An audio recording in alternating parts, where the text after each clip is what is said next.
Welcome to everyone. आज आसतु जानिबा आम राज्य सरकार द्वारा मुख्यमंत्री मोहन चरण माझी श्रीजुक्त मोहन चरण माझी बजेट आगत कर बजेट रे ओडिया भाषा और ओडिया भाषार विकास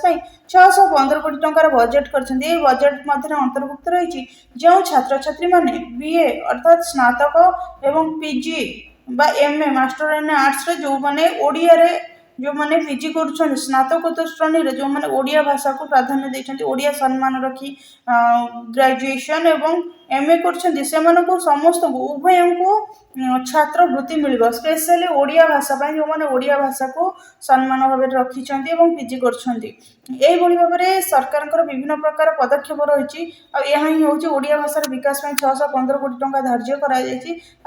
अन्य कार्य रही मातृभाषार विकास निमंते जदि आपण भिडियो भल लगी तेज भिडियो को लाइक करेंगे और चैनल टी को सब्सक्राइब करेंगे आडिया भाषार अस्मिता ओडिया जाति ओडिशार गर्व स्पेशली भाव में ओडिया भाषा को गोटे महत्व दि जाऊँगी यहाँ बहुत बड़ गौरव खुशीर कथा जो छात्र छात्री मैंने बीए ओडिया ऑनर्स रखिंट से 20,000 टंका छात्रवृत्ति मिल जो छात्र छात्री मैंने पीजी रे ओडिया रे पीजी करुँच स्नातकोत्तर कर 30,000 टंकार वृत्ति मिल